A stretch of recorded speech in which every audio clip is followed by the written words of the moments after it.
You're listening to the Fan2Fan Podcast, and on this episode, we're talking about the one, the only Bruce Campbell. Here we go.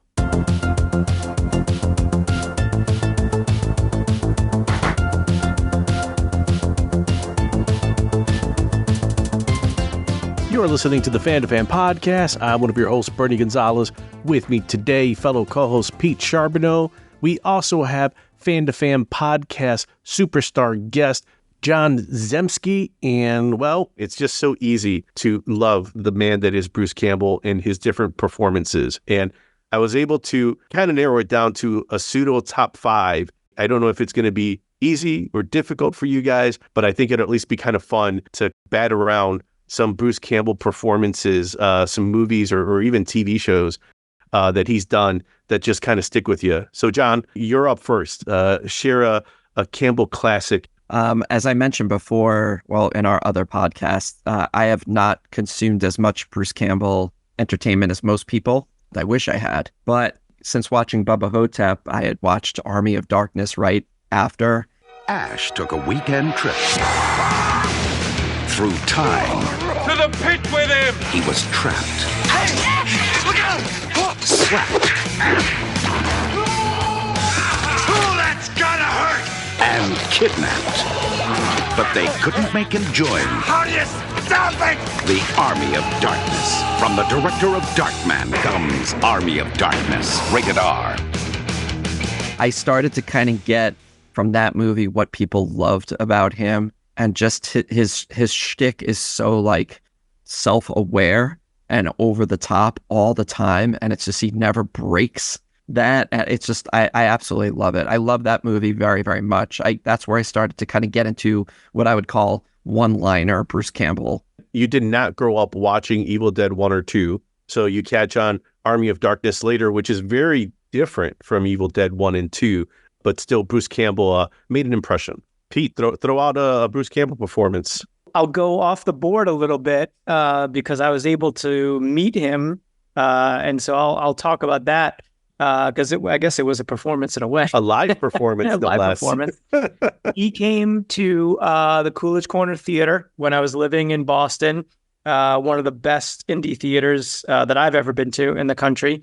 He was promoting his second book, Make Love the Bruce Campbell Way. And he was also screening the movie he had done with Ted Raimi, The Man with the Screaming Brain. And my buddy Sean and I went and purchased the book, so we were able to get it signed by him. So I got my picture with Bruce sitting next to him. I look completely goofy. He's just doing the Bruce thing where he's like pointing at the camera, and I'm just like leaning in, kind of like, can I get in the camera shot? but I mean, it was awesome, to just be sitting next to the man there. And then, but the best part was the performance of, he was supposed to get up on stage and do a reading from Make Love the Bruce Campbell Way. And the Coolidge Corner Theater is pretty big. It's like an old style theater. So you've got like the red curtains and the big stage up front, and the place is packed. And he gets up there and he's like, I know I'm supposed to read from this book, but he's like, I know you all just want to ask about Evil Dead 4. So let's just do a Q&A. And he just turned the whole thing into like an hour and a half of Q&A where people could just ask anything they want. And this was before, this is obviously many years ago. This was before Ash vs. Evil Dead, and and the revitalization of the Evil Dead universe. So, people were clamoring for more Evil Dead, and this is before the remake. And, he kept saying, he's like, listen, I got nothing to tell you. He's like, there's nothing going on. He's like, I know everyone wants to watch Evil Dead 4. He's like, there's no script. It's like, there's not, and so he was, but he did it in a humorous way. I can't remember a ton of the other questions. A lot of it was like fanboy, fangirl questions to him, but he has an ability of being able to work a crowd that is pretty, pretty amazing. Anyone that's got a chance to see him, I think one of my other picks, John and I might have to, tag team on, because we got to see him in Chicago for C2E2 at one of the panels. So I think that might be another one that we'll talk about after. Just his command of an audience and in a crowd of people was just like masterful. And it was one of the best experiences that I ever had. I just had so much fun that night. Man with the Screaming Brain was, was hoping for a little bit more from it. But it certainly didn't ruin, what was overall just an amazing night. So that's my top Bruce Campbell experience. Maybe not on film, but live and in person, I think. That's pretty high. That's pretty high. I'll throw out some of mine just because one of them is The Man with the Screaming Brain. Some films could only be the result of a singular creative vision. Sci-Fi Pictures presents Killed my husband, bitch. The Man with the Screaming Brain. Two different brains can be put together. Written by Bruce Campbell. What happened to me? Directed by Bruce Campbell. I'm on fire! And starring Bruce Campbell. Stop staring at me! A Sci-Fi Pictures original. The Man with the Screaming Brain. Premieres Saturday, September 10th at 9. I remember finishing grad school probably about 2002. Like I was in that first job, like finally like was able to move into that first apartment. Like I was starting to feel a little bit grown up. I have very tangible memories of watching the premiere of Man with the Screaming Brain in like 2005. I like this movie. Like this is so cheesy. This reminds me of all the movies that like Svengoolie has shown. Like if this movie was in black and white, Bruce Campbell would still work. Because he has that sort of like 50s, 60s, like atomic age energy. Like there's something about him. Like I think the stuff you're talking about, Pete, where like, it's like he comes from a different generation where there's like equal part carnival talent, like someone who could easily like ride the trains, go from town to town, and like just based on like his wit and like his humor, just keep people's attention, whether he's like juggling or just like making a fool out of himself. That's brilliant. Bernie, that's brilliant. I've never thought, and I didn't mean to cut you off. That's brilliant. I've never thought of him that way before, but you're right. Like what Pete was saying before, the command that he has of an audience and the fact that he sort of stays in like pseudo shtick. Yes. Always. He could totally be like the carnival barker or that just makes perfect sense that he would be able to command a 1940s in-person audience or something like that. Without a doubt. That's amazing. And that's why that movie, it's not very well remembered. And Pete, like, I felt a bit more like you. I was like, ooh, I was hoping this movie would be so much more. But I appreciated it for what it was. Like, it was not a big budget Sci-Fi Channel original movie just by virtue of that alone. It was not a huge movie. But it had Bruce Campbell, not a great movie, but man, like good memory. One that is, again, unfortunately not a great movie, but goes back to like why I connect with it. It's to the 2021's Black Friday. Happy Black Friday. We love toys. Places, everyone. 3, 2, go, baby. Go, Black Friday. Holy shit. There is something wrong with the shoppers. We got to do something. We're 1 hour into Black Friday, and we're escorting customers away from the store? I don't think this night can get any worse. Does anybody else just think that's funny? The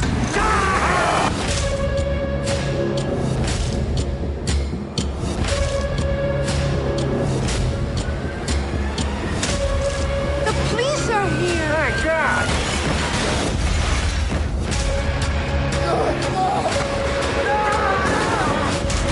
Black Friday is over! Bruce Campbell as the supervisor of like a small Walmart type store. And it's Black Friday. All of a sudden, it's basically if George Romero did like Night of the Living Walmart. But on Black Friday, where of course you're going to have crowds of people, and Black Friday isn't what it used to be like when we grew up, but, kind of leaning into all of the tropes, the employees who may not be with their families, the folks who don't want to be there, the people who are a little maybe longer in the tooth that shouldn't be working there, but also like the 16-year-old kid. It's all of those things. And then you have Bruce Campbell as like the leader of like the motley crew. He's the manager who's still very like, hey, we got to open the doors and we have to do everything right, even though there's obviously a zombie apocalypse happening. And then just like how everything falls apart. And it's just like Bruce Campbell knowing exactly the movie he's in. But if you've ever worked retail like I have, I know what those characters felt like. Man, if Bruce Campbell was my manager, that would have been a hell of a fun time working at those stores. And one thing I think that Bruce Campbell can do that a lot of actors can't do is they could bring the grade B. They could bring the grade C even. And you can enjoy those movies just as much as long as you know what you're watching as other films. And there's not a lot of actors that could do that. But it's how many actors can actually bring the tongue-in-cheek and be owning the grade B? What happened to you, son? Once upon a time, a stranger came to town. You seem a odd bit familiar. I don't even know who I am. Only to discover he might not be such a stranger after all. It's Luke. You are my son. From the director of The Shawshank Redemption and The Green Mile. Who are you really? Just a guy trying to figure things out. Jim Carrey. Do you remember me? No, but I'll sure try. The Majestic, rated PG. Have you guys ever seen The Majestic with Jim Carrey? I have not. Pete, have you seen it? Same. Yeah, that that one also slipped by. It's a bit sentimental in some of its, it's definitely a movie for people who love movies. Was that, was Frank Capra did that? Frank Darabont. Frank Darabont, yeah. Yep. So, from the man who brought us The Mist and Walking Dead, comes this movie that's kind of a love letter to, post-World War II, small town Americana. Jim Carrey going more Truman Show Jim Carrey than, cable guy Jim Carrey. In the movie, there's a part where Jim Carrey is in this small town that has a small theater that has seen better days. And he's trying to rejuvenate the theater so that way the people in the town can kind of celebrate movies again. And they air this movie that's supposed to be a bit of The Mummy with this explorer that's an analog for Indiana Jones, swashbuckling Errol Flynn type look and tone, and he's played by Bruce Campbell. He plays Roland, the intrepid explorer. Do you think you could just fly away from me? Hands off, Khalid. Roland! You. I thought you were dead. You thought wrong. He does such a good job, like you said, John, those B-movie vibes. I wish we could have gotten that movie. It's only maybe two 30-second clips. He chews the screen. He looks at the camera he's winking at you. And I'm like, I know what you're doing, Bruce. That's where Frank Darabont, also the man who brought us Shawshank Redemption, I know the movie that people are going to think should be on the screen. And yeah, Bruce Campbell would be the star in that movie if he was around in 1947. So not in it for very long, but man, just his last shot in Dark Man that I always remember. You see Dark Man at the very end, he turns into the crowd. I'm like, that's Bruce Campbell. I'm everyone and no one. Everywhere, nowhere. Call me Dark Man. Man, so many geek hours went into being able to make that statement. Same with The Majestic. I'm like, that's Bruce Campbell. It's oh, maybe not many people get the reference, but if you see it, you're like, of course, that's Bruce Campbell. Again, I was looking through his catalog. Admittedly, again, I have not seen a lot of his movies. Some bit parts and things. I've not seen most of his TV shows, or I've only seen a little bit of Burn Notice. It's called, right? Yes, Burn Notice. And he's good in it. And it seems like a good show. I just didn't catch it when it came out. And going through his catalog, I wanted to ask you guys, I have not seen Briscoe County, The Adventures of Briscoe County. That's a lot of fun, that show. In a time when the quickest draw made the laws, he was faster, smarter, and better looking than anybody else. Put the gun down. That's why Briscoe County Jr. is the best. 1 part Bond, 1 part Indiana Jones, and 100% cool. Sign on for The Adventures of Briscoe County Jr. 93, 94 was Briscoe County Jr., right? So a young Bernie was watching Tech War, Highlander, the TV series, Time Tracks, Kung Fu, The Legend Continues, Thunder in Paradise starring Hulk Hogan, super cheesy syndicated shows. Then next to that, Bruce Campbell is this sort of winking at the screen, Maverick or Gunsmoke. And same with Jack of all trades, where he played like what is it? It was like in the 1800s, and he was a spy for Jefferson. Teaming up with Cleopatra for an hour of action is Jack of all trades, starring Bruce Campbell. Also filmed in New Zealand, Bruce got some advice on dealing with the press down under from pal Kevin Sorbo. Don't talk about the weather.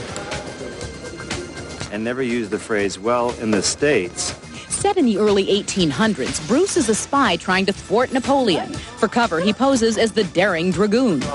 And now I'll have to kill you because you know too much. The Daring Dragoon, both Jack of all trades and Cleopatra 2525, debut in syndication this week. It's super goofy, like it's kind of campy, but Bruce Campbell is bringing all the magic. In the Briscoe County show, is that one set in like the past, or like it's like a Western? He's playing his shtick basically as like a bounty hunter. Do you know if that's available anywhere, that Briscoe? It was. I did I kind of blew through it on one of the streaming services. I don't know if it still is. It was a while ago. Yeah, I'll have to check it out. But again, that's why I love doing stuff like this, because again, somebody who loves watching movies, I still have not delved into nearly as much Bruce Campbell as I need to.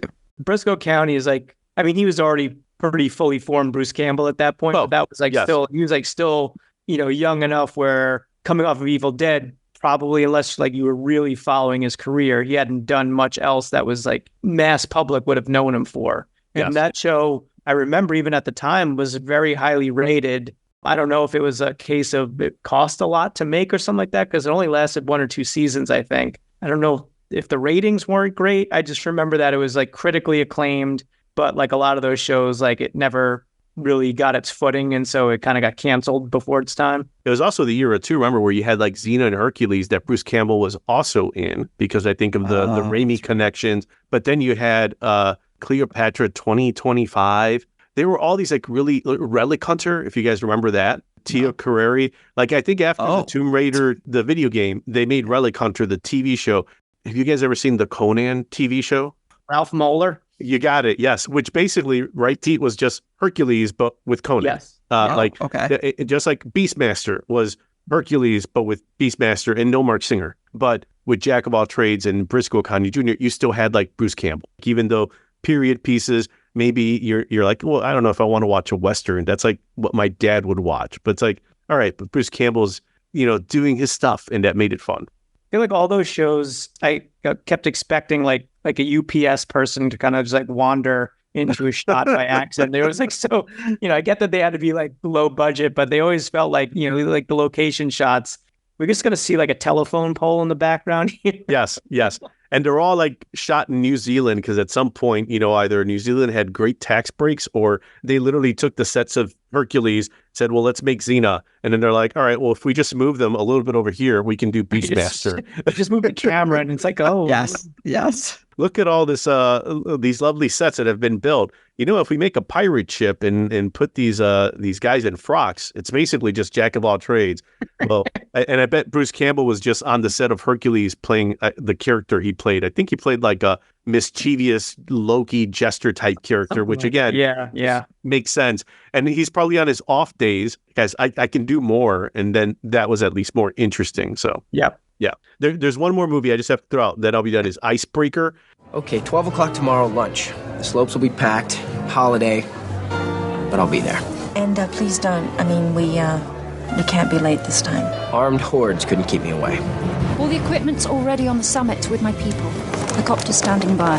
In an out time, 30 minutes. We move out in 10 minutes. So what's the big news? You have to wait till lunch. Have you met anybody new? So what did you boys lose up there? A little powder, perhaps? No, something infinitely more fascinating. That plane was transporting weapon-grade plutonium stolen from Russia. Some city is going to find itself with the ultimate terrorist act. No one plays with my life. Not even a little? Son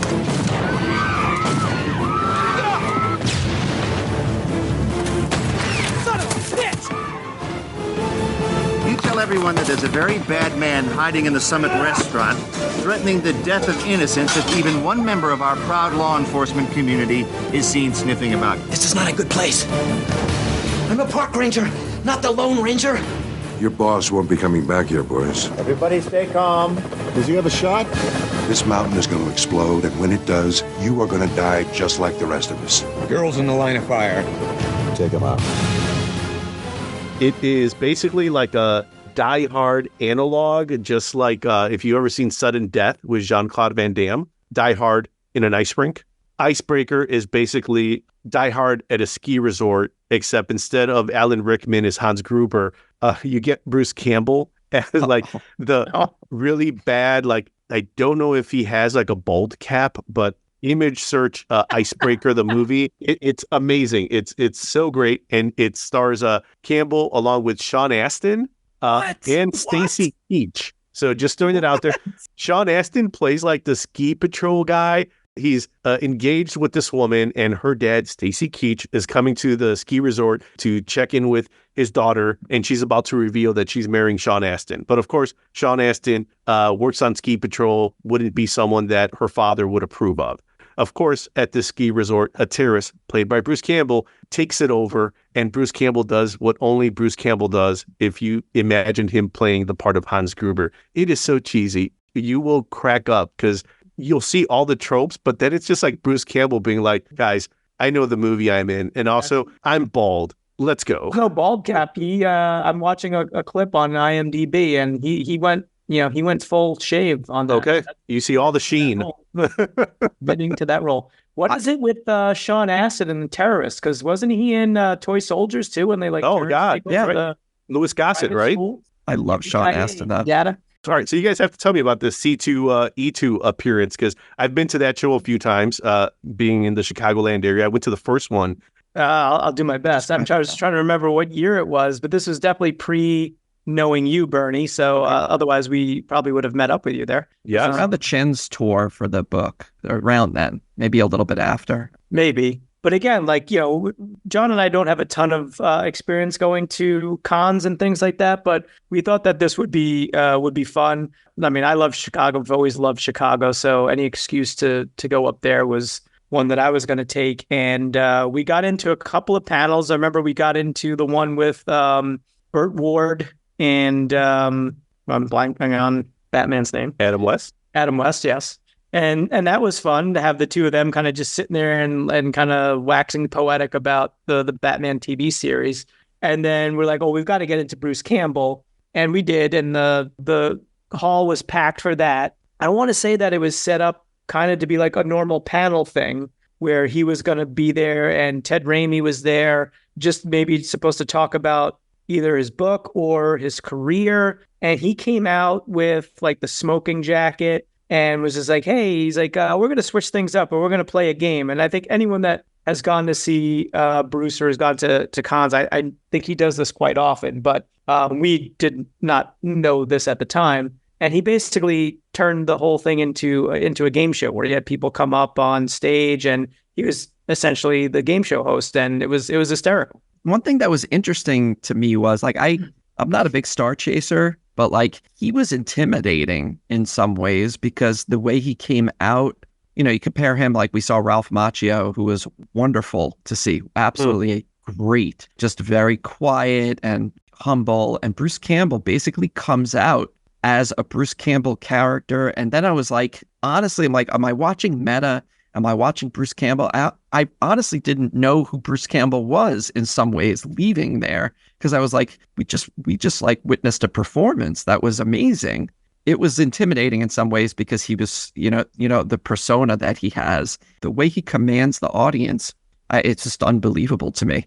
I think the thing that shines through with him is that he clearly knows so well who he is, not just as a person, but as an actor, and his appreciation for the fandom that he has and that has kind of helped carve out his career. I just feel like he's always given that back to the audience. Like, the audience was eating out of the palm of his hand the whole time that he was up on stage doing his thing. And it was just like one of those just symmetry moments that he's able to connect with his fans, and he gets that love right back because I think people just appreciate that he's doing something just slightly different. Like he could have just come out, he could have just sat behind the table answered some questions from, the panel host and called it a day. But he's like, oh, well, let's build out this thing instead. We'll get the audience involved. We'll just have some fun. And it wasn't scripted. And so that you get like the unintentional comedy from that, because you get people coming up and they don't really know what's going on. So they're just kind of going along with it. And it just, but it was like a multi-tiered room that we were in, and just like people that were just like clamoring to get on stage. And that's my memory of it, was just like that energy and that vibe, and just having, the stupid shit-eating grin on my face. And like John and I would just keep, turning to each other like, what the hell's happening? I did not believe what we were watching. And there's so many levels of what celebrities do at these panels, from clearly don't want to be there energy.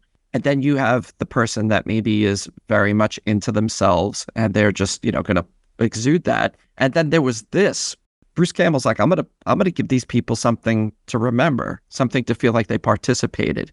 I think that's something that you guys have maybe tuned into, that maybe is one of many of Bruce Campbell's superpowers. That's that self-awareness. Because I remember hearing like interviews with William Shatner, and he always talked about how he really resented after Star Trek. Like, he didn't want to really do conventions, like that character, what it meant for his career and how people saw him, how, it limited him, because, maybe people were limited in seeing like, hey, could he do more? Well, he did Devil's Reign with Ernest Borgnine, which great movie, by the way, really cheesy. But, I can see how it has that blessing and the curse to it, where you're like, great, people know you for something, like that's cool. Like, enamored with this character you played, that's great. But if people can't see beyond you as an actor, I can see like you're kind of putting my livelihood, like a boxer boxing with one arm behind his back. If you only ever see me as Kirk, what else could I ever do? And I think that's maybe something that Campbell has always, seems like, leaned into, whether it's like a panel discussion, a book tour, or even movies well beyond his classics that we think of, like Icebreaker. He knows who he is, but he also knows who he is for his fans. Pete, like you were saying, his IMDb, and I had it open, and I was like, yeah, maybe to not do a short shrift to this guy's career, like also he's a writer, he's done voice talent for video games. I think he Cloudy with a Chance of Meatballs. I think he was there. You go. Yep. Kids. Bernie, sorry. No. I was just saying. I think he was executive producer on the Evil Dead movies. Like, let alone like for the Evil Dead Rise, he was the voice of like, I think the disembodied voice or something like that. And like, he was still in there, let alone being a producer. It's like, yeah, this guy has a shtick, but there's also an intelligence to him that he's like, I know who I am, but he's like, I also like, I'm an actor, but I can also do a little bit more. So there's more than just this chin and these chiclets. I always go back, what stood out to me, one of the things that really stood out to me in his book, If Chins Could Kill, was him kind of disabusing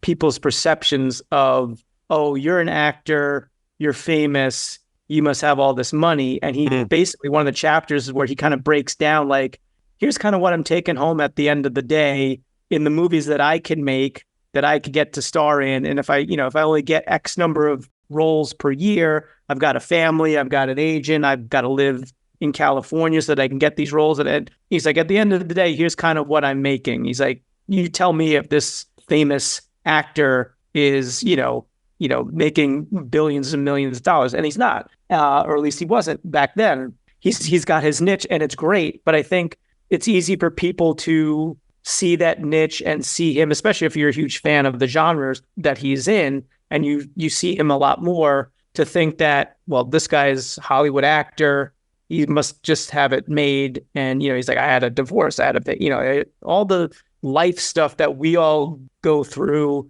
and all the bills that we have to pay, he's still paying them. And, yes, he gets to be on screen and he gets to bring joy to people in the roles. But, at the end of the day, like, this is his career and it's a job, and he's got to get so many roles so that he can pay those bills. And I just remember that chapter being, not that it was eye-opening, because it wasn't like I was like, I didn't think that or get that, but for him to lay it out and just be like, I just want people to be understand that, your perception of me as like, I'm not just rolling into Hollywood premieres, I'm not rolling into wherever.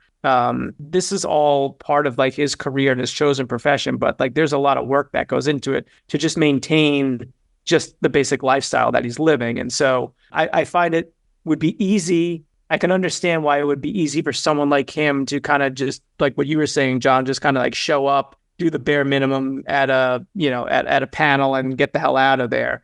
And the fact that he doesn't do that, the fact that he is always so giving of his time and his effort to please his fans, I think stands out in a world where a lot of people wouldn't do that. Around that same chapter, that book was one of my favorite books I've ever read.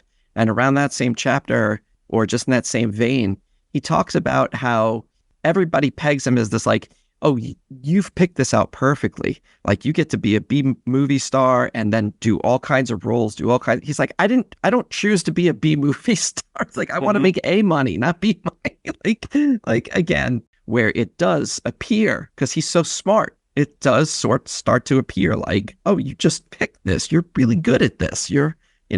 And then, like you said, Bernie, he gets to do what Shatner didn't, and that's he gets to do all kinds of different types of characters. But he, the trade-off was, like Pete was saying, he doesn't have that A-list money that just is sitting there, where then he could just go choose whatever. Can I help you? Yeah, come to see the show. Oh, I'm sorry, sir. No one will be seated after the doors are closed. It helps maintain the illusion. Ah, I understand. Miss Watson, she's a friend of mine. She asked me to come. But not to come late. Finishing up where we started too, like you mentioned, those A-list movies, and thinking about how if you look at his IMDb, his probably most successful movies would be like Spider-Man 2, Spider-Man 3, and Doctor Strange, Multiverse of Madness, where we watched that role for him in a very different way. The three of us were like, "Who? It's Bruce Campbell." Whereas someone else who doesn't have that knowledge is just like, "Oh, that guy was goofy, and he was perfect for that role." But I think maybe that's where, again, like you guys growing up on Long Island together, going into the woods, playing Star Wars, like the G.I. Joes against Land of the Lost, and it all kind of becomes a mashup and creativity. And then you grow up doing that. Well, yeah, isn't that just like Ted and Sam Raimi bringing in their buddy in to be like, hey, man, we're making this movie. And yeah, It happens to be Spider-Man. And it's for the MCU, arguably one of the biggest, like movie franchises, universes ever. And we just want you to be you, be goofy, be Bruce Campbell. And, for everyone that watches it, the three of us and thousands of other people are like, yep, that's Bruce Campbell. We get it. We know who he is and we love him for that. Yeah. I mean, you look at what they're able to do as a group of friends and the careers that they've been able to have. I think a lot of us that can relate to their upbringing and just the focus and the drive to get where they're at, like to be like, okay, so, Sam Raimi has gotten himself into a pretty good, stratosphere. But I go back to like something like the Oldsmobile that has been in every Sam Raimi, production.